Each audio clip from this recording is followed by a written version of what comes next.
Welcome to the BYOB podcast. Today I have one of my accountants and a good friend and a client of mine, Sevan Tuna from Alexander Spencer, who has gratefully had me on his podcast, and he's agreed to return the favor and come give us some advice about starting an accounting practice and many other businesses. So welcome, Sevan. Well, thank you for having me, Andrew. I'm very excited. I've recorded at least 90 episodes as the host, but unfortunately, I've not been a guest on many podcasts. This is actually my first one, so I am very excited. But I'm excited to be on your show as my first one. So Yeah, thank you. when you told me that, I was like, that's fantastic. I love having newbies on there. And, obviously you're a professional at what you do in terms of podcasting. And I really enjoy that. And we'll put your link to your podcast in the show notes because I think that's, the bottom line is a great podcast for people in all different sectors because it covers so many different things. It's not just a finance podcast.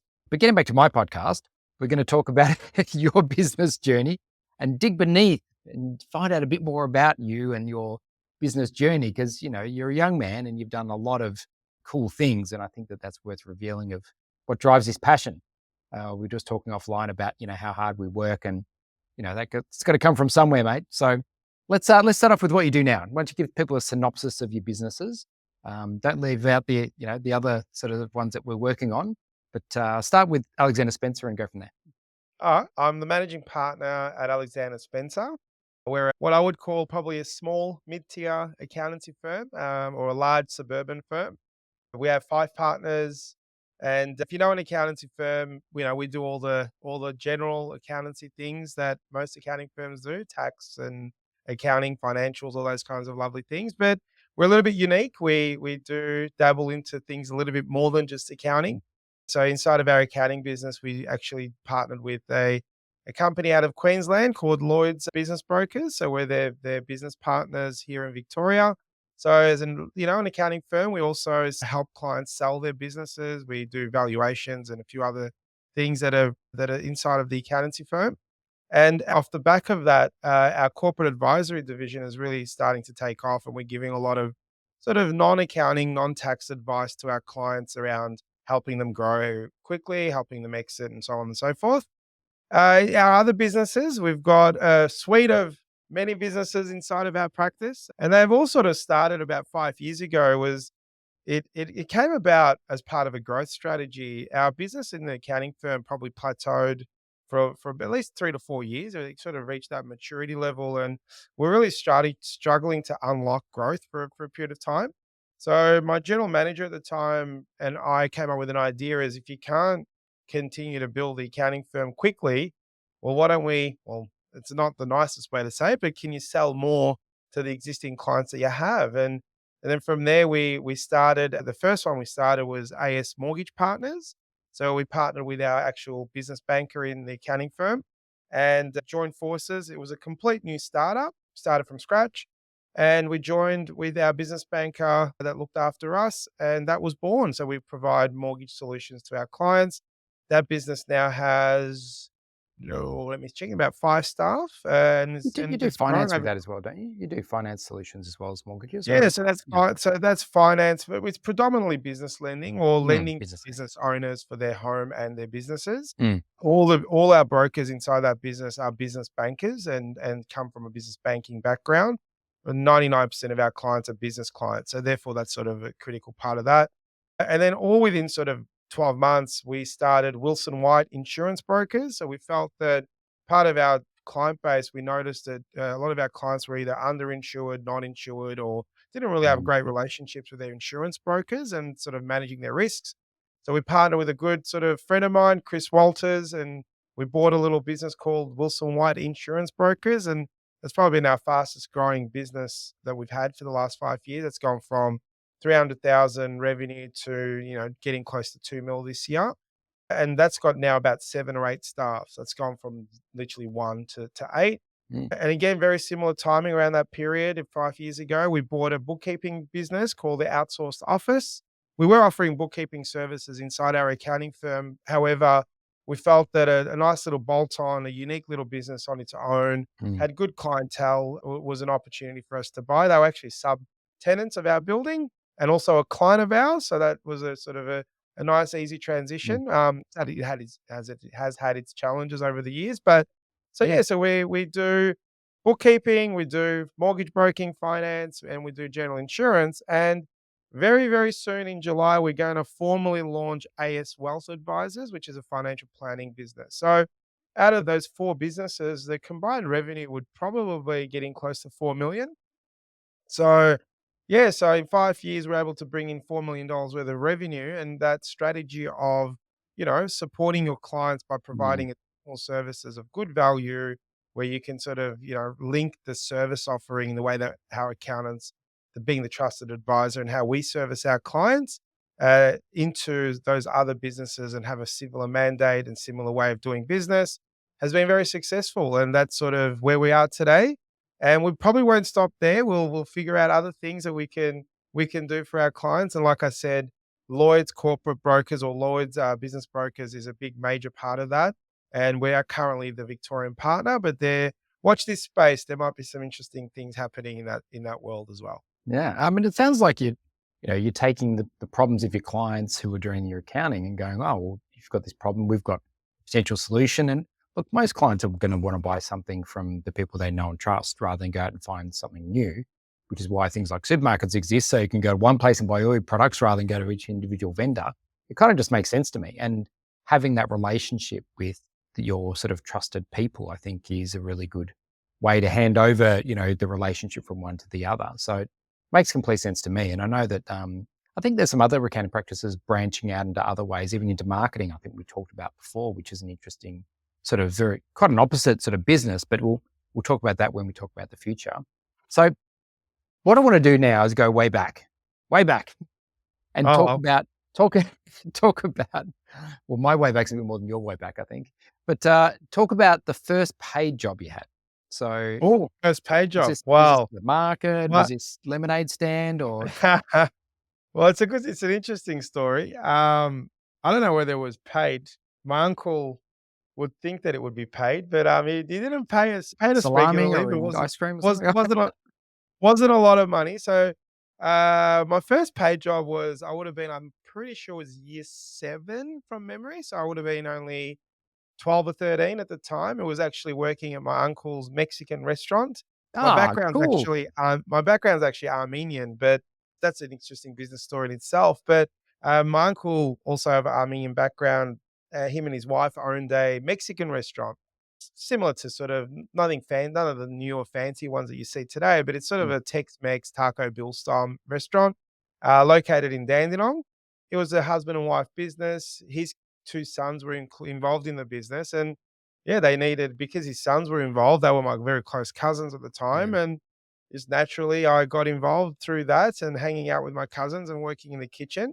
So that was my first sort of paid job, and I would say that, yeah, it probably taught me, well, a few lots of different things. It taught me hard work, taught me, customer service, taught me lots of different things. But that kitchen was interesting. My uncle was the head chef in the kitchen. I was 12 or 13. This was Friday nights and Saturday nights. I were the only 2 days I'd work. My uncle was the head chef. I was a 12-year-old sort of sous chef, and my cousin, who at the time would have been 9 years old, 9 or 10, 9 years old, Wow. was the 3rd person in the kitchen, and we would serve, it wasn't a big restaurant, it would seat about 60 people, and we would do the 2 busiest days, the 3 of us, and, Wow. we were like the A team. And it just taught you systems, processes, customer service, all that kind of stuff. And then when I turned 16, 17, I started working sort of front of house. So that gave you obviously an element of being, I was a bit of a shy kid, I have to say, but working as a waitress or Mm. waiter at a restaurant in Dandenong back then, we didn't get paid a lot of money, Andrew, but we got to keep our tips. Ah, And when I say a lot of money, we were getting like, family rates. I probably was getting like $10 a day, or yeah, the yeah. shift was like, it was literally $3 an hour or something like that. But you made your money on tips. So you kind of learn how to, I want to say suck up, but Custom how do service. you Yeah. provide exceptional service to get the maximum tip from the client? And I would share that with my younger cousin, because he would be in the kitchen and he Ah, would get yeah. $5 a night. So I'd be on $10 a night, he'd be on $5 a night. And then when I got into the front, my cousin, his name's Sassoon, Sass would be like, "All right, we're sharing the tips, right? Yeah, So yeah. I had to do it for us. So I think that that's sort of where it started. I Yeah, I did that all the way through till sort of even when I got the job here at Alexander Spencer. I actually been here for 25 years. So I got the job here in '99 as a graduate accountant. I've done a few other things, but we go through the whole journey. It might take a while, but I actually Yeah. did work when I got into uni as an studying accounting. I got into uni in '96. So I Mm. was a class of '96 in year 12. And I had a friend's dad sort of said to me, "Oh, I heard you got into university. You're doing accounting. Oh, very good." I said, "Oh, yeah." But he said, "Oh, come and talk to me when you get a job. You think you're good now going to uni," like a big white guy. And it kind of scared me because sort of if you remember the early '90s, the economy wasn't great and a lot of people weren't getting jobs. Mm. So he was reflecting back to these early '90s, and a lot of the people he knew went to uni, but they didn't get a job.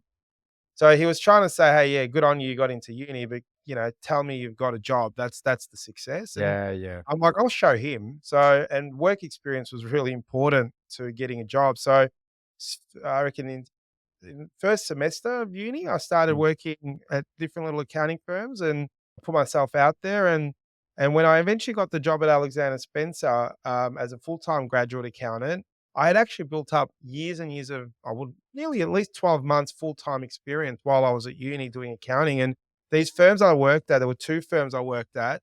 They actually didn't hold me back. They actually taught me and so on. So when I came to Alexander Spencer as a graduate accountant, they didn't really realize I had these experiences. They just thought, Yeah. "Oh, he's just, photocopying," but I actually did work. So I came in as a grad with grad salary and I absolutely smashed it because they thought I Yeah. would get a grad, but I'd actually played maybe 2 or 3 years of seniors in that game, or, Mm. that sort of analogy. And they should have been paying me at least 30% more than what I was getting, but it was great because it showed how good I was because Mm. I was technically experienced. And, yeah, never looked back, to be honest with you. I've had other experiences along the journey, but I've been here for 25 years, became a partner at 31 years old around that time, about 10 years into Young. my journey, which was really good. I had an amazing partner that I work with, Sam Rotberg. He really taught me, how to sell, how to provide customer service in a professional industry. So I Mm. sort of learnt a lot from him, not necessarily the tax and accounting side, but definitely how to Client interact management. with clients and so on. So I work with him quite a bit, and he really let me go. He let the leash out, and he didn't hold me back. And together we grew Alexander Spencer, not together, but I helped him grow his portfolio. And I had the opportunity to become a partner, took it with 2 hands, and, yeah, we're here now, and, yeah, hopefully, I'll have the opportunity. We are passing the baton and bringing on new partners, but I'd love to get a graduate come in at 21, 22, and in 10 years' time, I'd love to see a journey from start to finish like I have had, so that would be Yeah. fun. Well, and that's an interesting journey you had, and it's a really good advice for those any young people who are listening. Um, I'm in the marketing space, and we have a business called Campus Life that actually takes marketing grads in year one of their degree and does the same thing. Because in other professions, that's just normal. Like if you become a nurse, year one, you're out in hospitals, you're working, you're building a network, you're understanding what you like, you don't like, you're understanding your specialities, you're getting experience, getting confidence. But in business, they don't do that. It's really quite strange. And so you took your own initiative, and that really launched your career. So you got a head start. And I do that with my marketing grads so that by the time they graduate, maybe they've done a year with me, they're out there getting amazing jobs. They're beating the other grads because the other grads have worked in a shoe shop or at a fast food place or a bar, and they don't know even how to work in a professional environment. They don't know how to dress, talk, and use Teams or whatever it is. And so, I think that what you did was admirable, and I wonder if your sort of family work ethic was part of that, and having because the culture forms these things, right? And Mm. I grew up with my Scottish grandparents. Well, they had Scottish descent, but they were always very hardworking, watch every dollar. And my grandfather's favorite comment when I worked for him was, if you've got time to lean, you got time to clean. So, if you're ever like sitting there not doing, go and clean that, go and do this, there's never nothing to do. Um, and that sort of work ethic, I think, really is missing in some people because our kids have got a lot easier than us, I Oh, presume. 100%. Well, the work ethic, I think comes a little bit from working in a busy kitchen and working hard and so on and so forth. But the work ethic for me obviously was watching my parents. We're migrants. I actually wasn't born in Australia. I was born in Istanbul, even though my background's Armenian. I was born in Turkey. And I came here when I was 7. My parents came here for an opportunity for a better life. Being an Armenian in Istanbul is not the best life you can have. And so we came here for an opportunity for me. A lot of my mum and dad's family were already here. They came here much earlier than my parents. And for me, watching my parents come here with literally nothing, they didn't come here with money, and they had to, save up to buy a house and, pay, work really hard to Mm, pay off a mortgage. But both of them had no businesses. They both worked in factories. Dad did really well in his side of things. He's quite a smart man and grew within the businesses that he worked for. But he never earned, ridiculous amounts of money like you would in today's world in terms of sales and BDM type roles. He was a mm. production person. But he did something for me, which I think it sort of sparked something from a work ethic perspective. And so what he would do, because he'd work in a factory, and back then OH&S wasn't as probably as much of an issue. Oh, you're And working in the kitchen when you're 9, you know? or when you're 9 chopping up, onions with a sharp knife.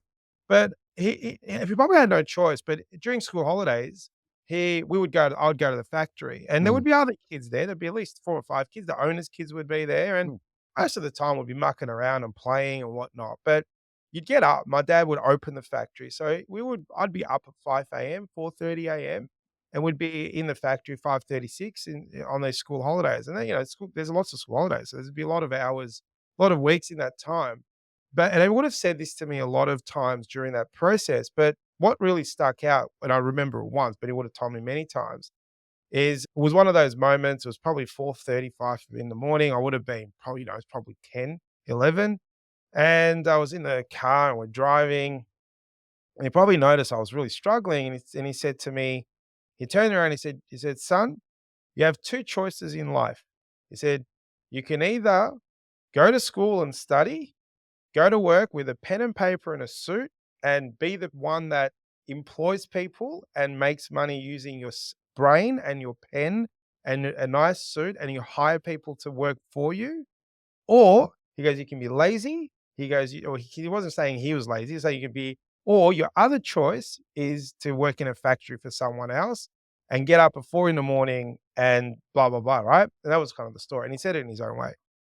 I went, oh, fuck. And I'm like, oh, well, and because he didn't have a business, I had nothing to fall back on. mm, So my and for me, the hard working ethic came from, one, I had no backup.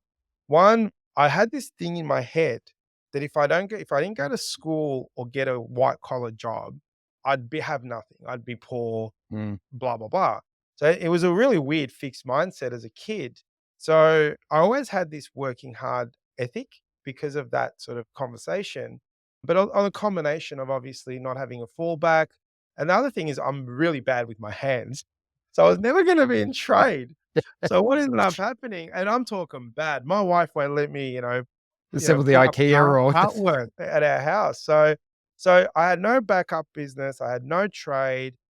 Only thing I could do was get into uni, but the I didn't know what to do. I wasn't good at science. I wasn't gonna be a doctor, da, da, da. I wasn't an engineering head, but business and working with my uncle's restaurant and P&Ls and numbers. I was good at maths. I was good at numbers, but I love business. And from year 10, I knew I wanted to be an accountant, and I'm like, "That's it. That's what I want." And Mm, as soon as I knew all of those things in my life was, I'm like, I'm taking this and I'm not letting anyone have it. So that's sort of the bit of that work ethic. I think yeah, if you're stuck in a corner and you got no choice and you got to make it happen, and the alternative is really, or maybe in my head was bad, then you do it. You got no choice. yeah. And then look at there are definitely people out there who have these tough choices and who don't have the backup. I mean, like I said, my grandparents were hard workers. They built their own business out of nothing after we got back from the war. And my mum didn't work, and so I didn't have a backup either. So it was just me and my mum and my 2 siblings. And so for me, it was like, right, I need to provide for myself, Yeah. and so I had a paper round. I had lots of jobs as growing up as a kid, but I still sort of didn't really find my path until later. So you did it in 10. I'm like, I want to work in business. So I worked in the family business. I worked in the factory for 2 years, and then went, I don't really like working in the factory. But I was lazy. Like I just wanted to go out with my mates on the weekend, and I'm sure other young people can relate. And then I had this epiphany that this is going to be the rest of my life. So I went back to school, started studying, 15 years of business school part-time, worked Wow. my way up, and that's when my work ethic kicked in. So I think everyone has their moments. Like, I didn't want to study originally, but I found it later. I mean, you went to Monash, so you obviously, got some reasonable marks and worked hard. Yeah. Lucky you discovered it in year 10 rather than, Yeah. out of uni, or out of school. But I think that, nothing in life's free. And I think that everyone who's been successful, does work hard. Yeah. Work-life balance is great at times, but really it's, working hard is part of the solution. You got to work smart too, but you got to work hard. Yeah. I think a lot of young people don't have the metric right. Well, as a young people, I look at employees, business owners. You don't have the opportunity to have it's a bit like losing weight. You don't get a cheat day when you're trying to lose 100 kilos. Yeah. You get down to, you got to lose the 50, then you can have some cheat days. And it's work. I believe when you're building a business, you're a grad or you're a startup, you're whatever you are, your journey is starting. You work your butt off because you get a day, you get to enjoy it later. Yeah. If you waste your time in those early stages, you don't get your time back. And what happens is, and this is advice I'd give anyone that's whether you start your business at 40, 30, or you're a graduate from school starting your first job, you gotta give it 100%. You gotta work your butt off Mm. because people don't see that every successful person in their first 5, 10 years, whatever period, the starting phase, is pounding the concrete. They're going Yeah. hard. Some get lucky, but they're mainly pounding the concrete. And the ones that have an awesome life now is because they did the hard work. It doesn't go the other way. Just the Yeah. math does not Yeah. make sense. The maths, it does not exist. There is Mm. no world where hard work at the start is eliminated. It just Mm. does not work. And anyone that says it does is kidding themselves. Mm.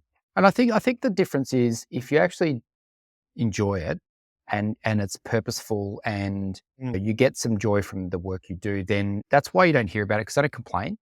It's not like, oh, I've got to true. work till 9 o'clock tonight, or oh, I've got to work in the week. I work every weekend. I'm writing a book, so I'm doing my 5,000 words every Sunday, I was marking uni assignments last week. Like I'm always doing something, but I Yeah. don't mind. Like, I volunteered to do it. No one's making me do it. But I do things that bring me joy, even though they're hard, but they bring me joy. And so, it doesn't feel like I'm working all the time. Even the networking I do at night, I'm like, I love going out with people and talking about their business, having a drink. Like that's fun for me, you know. Yeah, And definitely. yeah, so we catch up for dinner. It's always a good mate. So, so let me talk a little bit about the pivot because going from an employee or a worker at Alexander Spencer to being an owner, I'm sure there's equity. You got to take out a loan or whatever it is. It's a commitment, right? And so, and you're only 31, so you're probably right in that start of the family raising area. Yeah. So how was it for you? Did they offer it? Did you Oh, come yeah. up with a plan? Oh, you're pretty proactive, so Yeah, so what happened was I actually look, I actually left Alexander Spence twice. One was very early in my year with them where I got poached by a client. That didn't go so well. They moved head I actually was working for a client in industry. They moved head office to Sydney. I wasn't gonna move to Sydney. I was pretty young. And Alexander Spencer were for great to have me back. And then I was here for probably 3 or 4 years, and I'm like, "Oh, they're really not gonna make me a partner. They're all still young." I'd already got my tax agent's license very early on. So I always had this I wanted to be so for me, it wasn't just I wanted to be an accountant and work with a white collar. I wanted to be a business owner from day one. So you can't see it on video, but one of those little plaques at the back is my tax agent's registration. And how I got that was I got it we did it like an individual return tax training. So all graduates go to this course, 2-day course, and it's teaching grads how to do individual returns. And one of the sessions is how do you get a tax agent's license? And back then in 99, 2000, the rules were very easy. You only had to have 1 year's experience and you only had to have 1 year's experience and you could qualify. Someone just sign off on it. And because I had done all those years prior, I'm like, I've got 1 years. I've got like 3 years. And I said to the girl lady doing it, I said, so you're telling me I can get my tax agent's license now? She goes, yeah, you'd qualify. So I knew Sam would sign off. So at 22, 21, 20, 20, 22, I got my tax agent's license. And I played soccer. So sport's probably another part of that whole work ethic scenario. And Mm. I pretty much went around and yeah, went to all my soccer mates, my friends, the people I knew, a big community being, an ethnic background. And I started doing tax returns for $50, $60. They'd come to my parents' house, would do it to punch them out. I always wanted to be in business. So one part is I knew I wanted to be an entrepreneur. I wanted to be a business owner. I then left Alexander Spencer to do contracting and build that tax agent's business. I built up a bit of a clientele behind the scenes, and I just felt that they weren't going to make me part. And I wanted to have control in my own destiny. Mm. So I started contracting. I worked at multiple different accounting firms, and this was probably the thing for me that really helped. I worked for I think about 8 or 9 different accounting firms as a contractor. Some for a week, some for a month, some for a long, long time. And what it showed me the good, the bad, and the ugly of accounting firms. That period of about 3 years was so good to I'm a managing partner here, but Yeah. I've seen so many accounting firms, so many different leaders and so on. And so what it's allowed me to do is hopefully, not make the same mistakes that I've seen. Mm. But what happened was about 2 years into my contracting life, Leo, who's a, ex-business partner of mine, became a partner after I'd left. He was my co-manager at the time, rings me and goes, hey, mate, you know how you've been contracting? We've got some needs back here at AS. Do you want to do some contracting for us? But I'd already gone, right? And I'm like, oh, yeah, why not? I'm happy to do a day a week. I've got some spare capacity. So when I came back, I did about a year contracting, but I loved the firm. The firm had evolved after I'd left. They had Mm. added Leo as a partner, and the culture was awesome. When I had left the firm, it wasn't great. When I came back, it was amazing. They'd moved offices as well. It was just so cool. And I just went from 1 day a week, 2 days a week, 3 days a week. I was actually contracting 4 days a week. These guys, they were like, this guy's mad. He's back Yeah. again, right? Yeah. He's back again. He's Can't get away. But what it did, the other part of hard work for me was when you're a contractor, there's 2 things that happens. You need to make sure you're profitable to your client, who's the accounting firm, because Mm. you're billing per hour, but you also can't bill for having a coffee or, stuffing around with your colleagues. Yeah. So I'd come to the office and I would just work. And I'd put 10 hours to a client at $50 an hour or whatever it was. I know that my cost on that job now is $500. And I know what they're charging that job out at. And I needed to make sure that it was efficient. So it was, so I had this really cool work ethic in that period of time as Mm. well. Mm. And Sam Rotberg got me in the office and he said, mate, you're here 4 days a week. You're back again. What are you Buzzing us. doing? Just come on. You just come back. So, but this is the bit that you sort of raise in. I said, look, if I'm going to come back again, I want to be a partner. I've got Yeah. the skills and all the rest of it. I said, just give me some KPIs that I can do. And he said, all right, we know you've got an accounting firm in terms of your tax agent's license. We said, yeah, if you get 100 grand in fees, that's a big trigger. They said, we need you to show us that you can lead a team. So you got to show management skills. Yeah, tick. And there was a couple other things. I can't remember. Anyway, about a year into that employment, we have a salary review in June. And I walked into Sam's office and we're just chatting. It's a salary review, performance review. And he says, okay, so what happens is you get, fortnightly drawings. You'll need to get your CPA public practice certificate. Just going on this rant of this weird conversation. I'm like, what's that guy talking about? Drawings, public practice certificate. And I said, Sam, what are you talking about? I've got no idea what you're talking about. He goes, partnership. You know how that KPIs that you had? Well, you've met them all. You're going to be a part. He thought I had assumed it was just going to. Yeah. And I'm like, oh, okay. Oh, yeah. Yeah, of course. That's KPIs. Yeah, I know. Yeah. So how much are the drawings, by the way? Yes, exactly. So that's how Like, it kind of Porsches are happened. going through your mind, and boats and Yeah, I'm like, "Oh, fuck me." That's why it's gonna be an explicit episode, but yeah, I was like, "Geez, this is pretty good." yeah. But it doesn't come easy, you gotta buy in. So I bought in It's on and that. we ha So with the buy-in, so is it done on a like, because 'cause you're accountants and you do valuations of businesses, so is it done on a standard, like, in the charter of the business, it says, "This is what the price, how we value it, and this is what each share's worth, and this is," so it's all very scientific, and it's just a known price. Yeah. Is that how it works? It is. So in the accounting world, there's multiple ways of valuing a business. You can do it on EBITDA multiple, or in the accounting world, it's cents per dollar on a fee base. And those days, we had it at 80 cents. So Alexander Spencer had an internal unit holders agreement that had it valued at 80 cents in the dollar, which was probably on the cheaper side of what an accounting firm would go for. So it was an internal valuation. I was an employee, so I felt that was fine. I never really did any DD, Andrew. I didn't know what my return on investment was going to be. It actually didn't really matter. You just wanted to be an owner. And I just, whatever it was, I'm like, sign here, Yeah. blindly signing. But I went and got a loan yeah, from, but how did they offer you a certain portion, or could you get as much as you want? You could go, "I got yeah, so 40%." what? Or Yeah, look, there was an exiting partner, Charlie Slovo, rest his soul. I was sort of coming in as he was exiting, and I was sort of part of his exit strategy. So there was okay. a bundle of equity that was available that I could take. Probably reflecting back, my other hardworking ethic came about. The internal agreement we had at Alexander Spencer at the time, which we don't anymore, is you buy a piece of equity. So it was, at the time for me, it was 7.5%. I paid my 80 cents in the dollar for the Okay. whole firm, but it wasn't like you had your own portfolio. It was one big business. But one of the rules that they had was so if you grew your portfolio, you went and got all business, and let's say you got to, let's say the firm revenue was 3 million and your portfolio was 300,000. Well, you control 10%. Therefore, if you've only got 7.5%, that means some other partners are under, and it's like put option to, or whatever it is, called put, call, whatever, is to you had the ability to buy. You could trigger a buy up to your Ah. 10%. Oh, okay. And I love competing. I love played grew up playing sport. So I'm like, okay, I'm the lowest partner because they when I bought in, I had 130 grand of my own fees. I'd work with a lot of Sam's clients, so he gave me clients that I already had good relationship with. So it was probably about another 150, so about 280 grand in fees.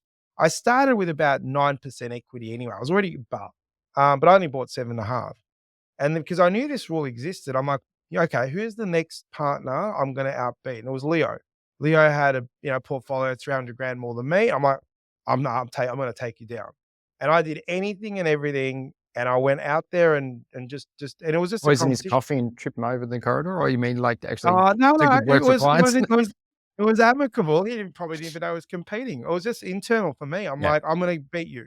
Well, you're My gonna grow the target is business. Yeah. yeah, and it was helping him and everyone else. We didn't have our own little silos. Whatever Yeah. profit I brought, you got it. Yeah, yeah, So yeah. anyway, went bang. I reckon I took Leo down in 2 years, and then I had Jeffrey Isaacs inside. I took him down probably a few more years later that, and eventually Sam took a while to break down, but, I reckon I caught up to his portfolio. It took a while, but I got to him as well, and I used that as an internal motivation for Yeah. me. But, to answer your question around, or how do you go into it? There's a commitment. The thing in terms of in our world, and it's a lot easier in the accounting world, legal world, maybe Mm. even art. In professional services, you get tapped on the shoulder and you already get a salary. You become a partner, you buy equity, but you immediately earn more money, right? Yeah. And you're in the game. So it's awesome. It's great. But it's hard. Professional services and growing professional services Yeah, you is gotta a work hard hard. business to grow. Mm. You're not selling a product that you can easily scale like that. And it's relationships, and you haven't been taught to be an entrepreneur if you don't have that flair. So it's hard. Not everyone's successful. So I actually commend business owners that actually give up their day job, go to nothing, and invest on a startup that Mhm. doesn't have revenue, or they go and buy a business that they haven't worked in. It's very different. So I have to say it's easy for us. Mm. It's easy for accountants to be partners, but it's harder for business owners to make that leap. So anyone that does that, I have high regard for, and I value what they've done, and you can learn a lot from them. But again, you're not going to know until you do it. You got to do it. And I think in what I see with my clients is the ones that are really successful, they take risk. Mm. Even if you're conservative in nature, there are times in your life you got to take risk, otherwise you're just going to plateau. And yeah, so for me, it was working hard and having the opportunity, but then at the same time, when I had the opportunity, I busted my ass to get there. Yeah. And I'm wired like that, and I'll do that for the rest of my life, and hopefully leave behind a legacy, leave behind a great business for others to continue. Yeah. Look, it's a great story because, you know, it wasn't like it was luck. It was hard work, effort, and a constant commitment, and you backed yourself. That's kind of the thing Yeah, I take out of that is you were like, I know I can do it because I know I can work hard because I've practiced working hard as a consultant. Um, you've seen other businesses, you've got drive and confidence, but that confidence comes from working hard. Like it doesn't yeah, come from, it's not an arrogance thing. It's like, well, I've done it lots of times before. I can do it some more, and I'm gonna presume the future is going to be positive, and if I work hard, it'll be good because you never know what's going to happen. I mean, things just go wrong. One question I have about the loan is, can you borrow against the equity you're buying, or do you have to put up equity? Not to get too personal, but I'm just curious on yeah, because an accounting practice is pretty stable. It's a known thing, you know. So, yeah. so Look, yeah. It's probably one thing they didn't do well at the time was is support me in that journey. So I went, my wife and I, we were married at the time. I had no kids. We were lucky enough to be able to go and borrow our own money. So I had a little bit of equity in my own home. I was fortunate enough, my in-laws also put up their home as collateral to get a line of credit. Those type of products don't exist as much anymore. I mm. actually think I've got the last lot of, CBA Viridian line of credits. I don't even think they have them. So I got a line of credit about $300,000, Oh, so, and so you can't borrow against the equity in the company then. So they never really put it on the table, so I just went and did my own thing. So no, not the so accounting that firm, was I mean the bank with the Oh, bank. no, the bank didn't at the time. I used all my own equity, Okay. or my own, it was all my money. I had all the balls were on my Ah, I but in today's world, or how I've set it up here at Alexander Spencer now, is that you don't do that. We support you. so So you give the now loan. The company gives the loan. what we do is the way it works is we bank with Westpac. Yeah. As long as they borrow the money from Westpac, Westpac will lend to our partners, so our Mm. partners that are coming in. So they'll give them $500,000, let's say. With the security on that $500,000 will be the practice, because Yeah. Westpac, we've got an overdraft with Westpac, we've got other Yeah. debt with Westpac. They have a GSA over the business already, which is a general securities Yeah. Yeah. charge. So at the end of the day, they've already got the business as security, and as long as there's enough limits there and profits, Yeah. they can lend. So we don't do that with our existing partners. We actually talk them and coach them through the lending scenario. Whereas back in the old days when I did it, You borrow they're like, against "Oh, stuff. you gotta Yeah. pay 300K Yeah. and give us the money." And I'm like, "Oh, okay, I've never done that before." And I just figured it Mm. out. My second, third, fourth entrance because I bought all the way through, Yeah. I'm not at 7.5% today. Um, I then was fortunate enough to then get some lending, using the business as security where the Yeah. partners guarantee it and all sorts of stuff. But Mm. but yeah, in the modern world now, it's very easy to borrow against a law firm, accounting firm, Mm. any sort of good professional services firm. Most banks have products that they will lean against the business to lend to coming in partners. However, my only thing I'd say to that, if you've got any accountants listening or any professional services listening, we've been really generous with our partners coming in, where we've allowed them to really, give 100%. So if you're buying 10%, it's 500,000, we'll let you fund the whole 500,000. And there's skin in the game, but there's no skin in the game. Now Mm. their debt, they gotta pay it off, but they didn't put up There's no anything risk. really. Yeah. Yeah. So I feel like, we'd probably be over generous here at AS. But these guys they're all internal guys. So the ones that we've done this with, and they deserve it. They worked really hard. So I feel like, Yeah. well, why not? I was But just yeah, it's just curious because I help, I'm from the marketing and we do a lot of entrepreneurial things and as you do with buying businesses, but in the marketing space, in other companies that I help people do, there's no chance doing that. Like you put up your house. no, You're always it's hard. you're always putting up your equity and and then it affects other things in your life. You can't buy this and you can't do that because you've got the debt ceiling. Well, I So can there's tell you that I had an investment property that I had to sell the second time I bought in. mm. Uh, Bloody hell, I shouldn't have sold that house. But anyway, um, yeah, so I had to I sell can a say that house. I 5 had to times, yeah, I sell. know, right? Yeah, I had a Yeah. choice. It was like you buy more equity in the firm or you sell the investment property. I couldn't do Mm, both. And yeah, so yeah, there are sacrifices you make, and yeah, I think that's why when you put your own money into your own business, you got to make it work yeah. because that's the thing that pays for the lifestyle, pays the bills, and so on. And that's again another motivational factor is if you're working for somebody and you want more money, you can quit and go somewhere else, or but there's I guess people who work for other people and haven't yet owned their own business, it is a very different mindset because that pressure of having debt and responsibility and wages payments and those sorts of things is, looking at the future economy is very different. It's a whole different level of responsibility, I think.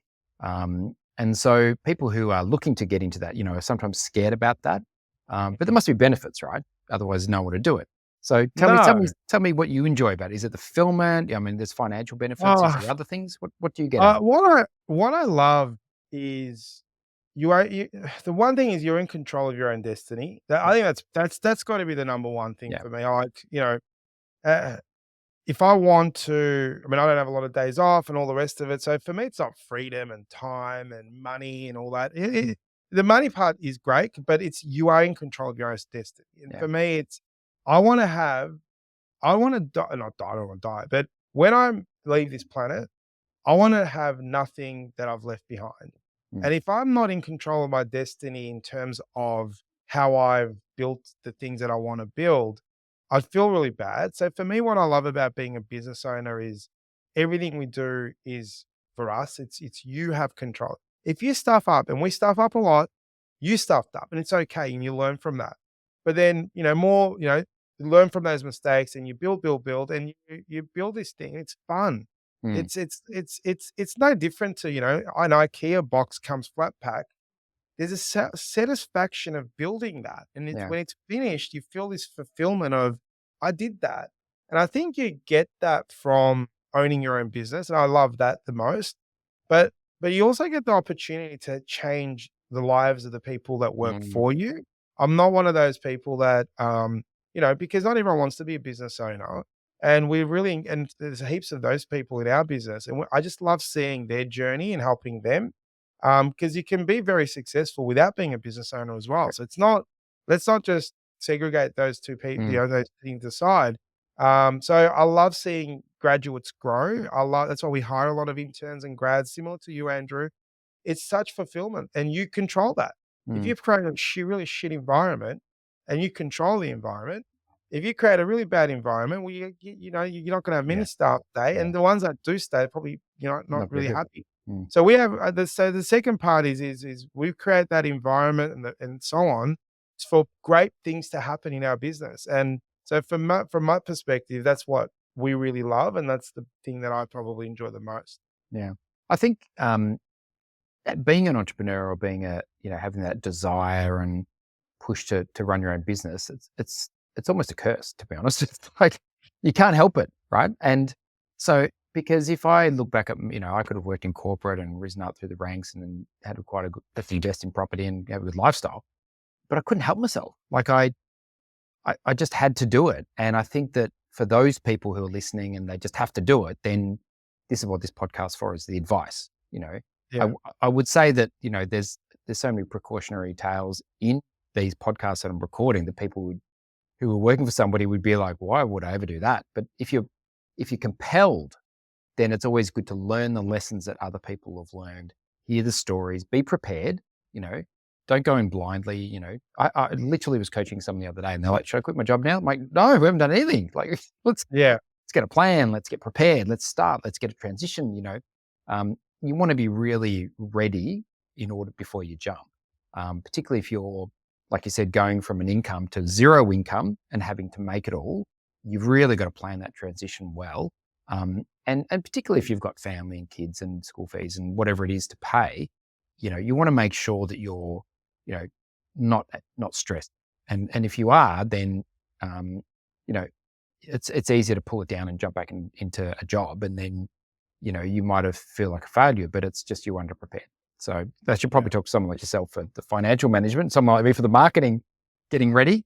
But I think that if you can make the jump and you can get the first few years under your belt and be successful, it is tremendously fulfilling. And I'm the Yeah. same as you. Is seeing the people I'm mentoring and managing and them going off to, I feel like they're my kids. They go off and get other jobs, and I'm so proud of them. It's like Yeah, it's awesome. It's the best. really, And look, people think they have to go big. So a great example I have of a small client of mine is he was a chef at a restaurant, and being a chef at a pretty, it was actually a very well known restaurant. And he just got sick of doing the nights. And in being a chef, you go on a salary, but you're technically working 60 hours a week, so your hourly rate's really shite.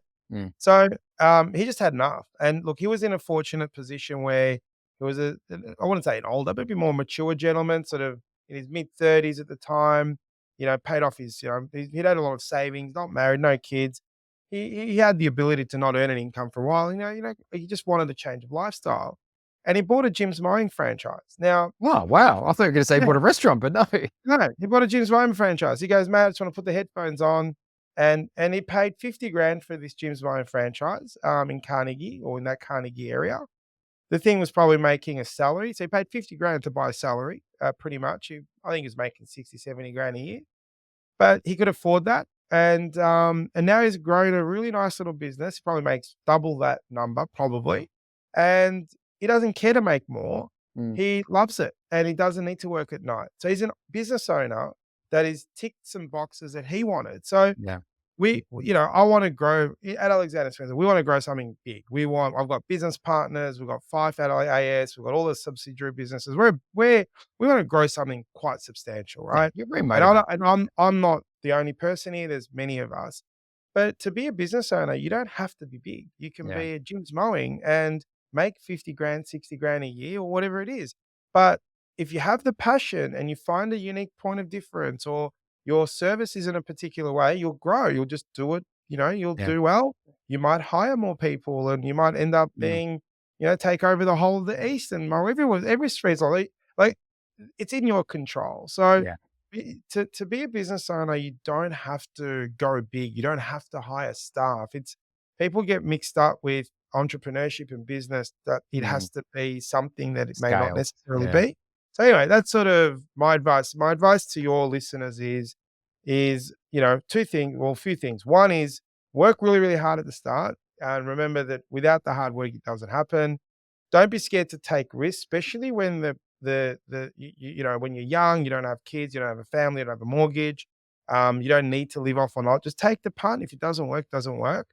But give it a go, and you just don't know what could come out of that. Anything mm, could come out of that. And one thing, whether it's a failure or not, you'll learn something from it, and that will set you up for something else. And so, yeah, I that's my love that. little tip to the Yeah. people that listen to the episode.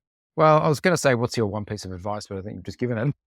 Oh, there's 2 there. It's a bonus one. The other one would be, you use the word coaching. I'm not a huge I love the word coaching. I'm not a fan of the business coaching word, but, I think surrounding yourself with really smart people at the start is really important, and Mm, people are willing to give their time for free.